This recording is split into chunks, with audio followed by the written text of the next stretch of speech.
What were some of the most challenging stories or moments in this career? My son became ill with schizophrenia when he was 19. He died at 23.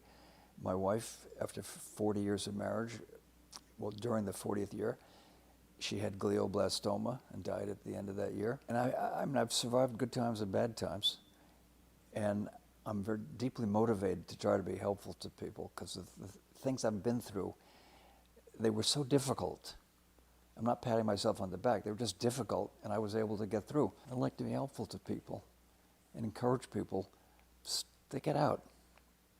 And don't run, and don't take shortcuts that you will regret.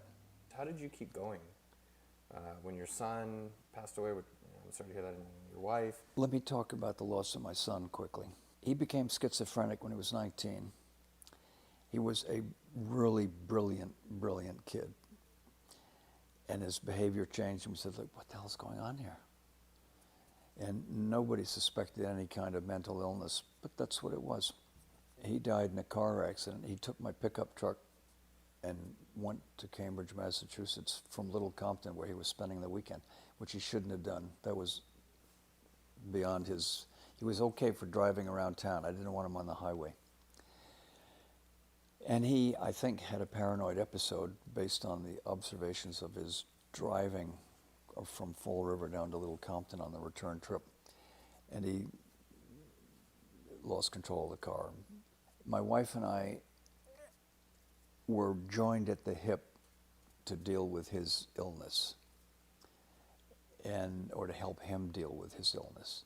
And then when he died, we were devastated. And for some months, the emotional pain was so severe it became physical pain. And you don't want to get up in the morning, but you get up, and then you're standing up, and you want to fall down on the ground and stay there. But you literally, you figuratively, and somewhat literally, you have like hundreds of people standing shoulder to shoulder with you who want to help you.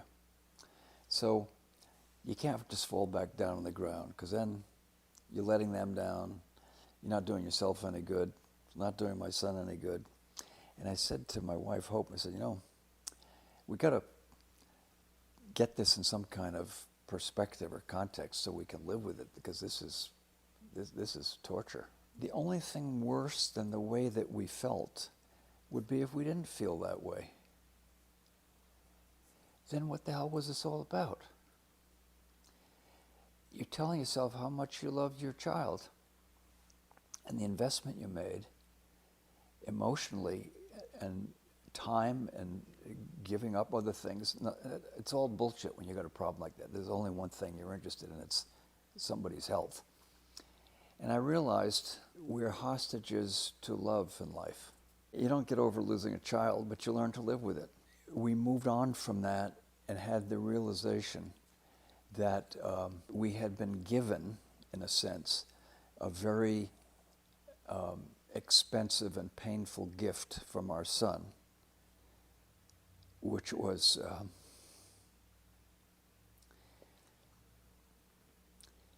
you get your heart enlarged and you become a lot more aware of suffering around you, people that have problems and have challenges and could use help. And you become more, not only more empathetic, but more proactively empathetic, where you act out your empathy by trying to be helpful to people. And I'm sure that, like me, if you knew you were on the sidewalk talking to somebody whose next move after talking to you was to go 20 floors up in some building and jump, there isn't anything you wouldn't say or do to try to stop that. So I stick my nose into problematic situations that people are having, and I don't care if they want to hit me. I mean, I might be able to be helpful. And I wouldn't say I've helped somebody in that extreme case I described, but I've definitely helped people who were lost and needed it. So that's a gift.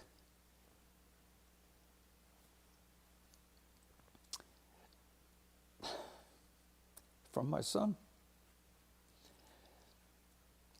And it shouldn't waste it.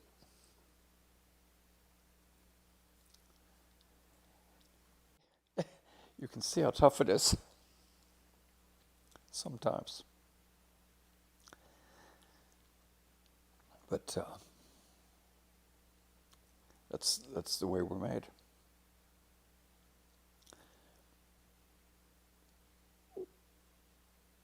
But boy, I'll tell you, when you have problems, it certainly, whatever bullshit quotient you were carrying through your life, it gets reduced pretty close to zero, because you really come in touch with what's important. I can't imagine. Let me just start there. You shouldn't. And I'm sorry that you had to go No, through no. it. I mean, we don't deal the cards in life. We have to play them. And everybody should understand that. I wouldn't expect my son to have respected me if I folded up on him.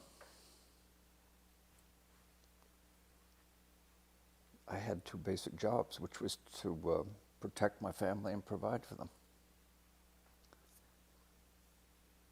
So, anyway, we should get back to shipping. I want to talk about the economics of shipping. No. I'm genuinely curious because I think a lot of our content is making money, living, but it's not even about making money. It's how to live a good life. And I guess I was curious how that probably put in perspective. Like, you're making all this money and you're losing money, but you're like, holy shit, this is the thing. I'm assuming this is what matters. Of course. And the money and all these things. It hits you in the face. I mean, if it doesn't, you're fucked up. Look, I don't pretend to be immune to that, but that's why I made my comments about the money culture, and especially for kids. I mean, you know, it's tough on them. I mean, I see the kids today, they all think they should have what their parents have, and their parents might have spent a generation working for it. And that's not true of everybody. Some people are born with it. That wasn't my case.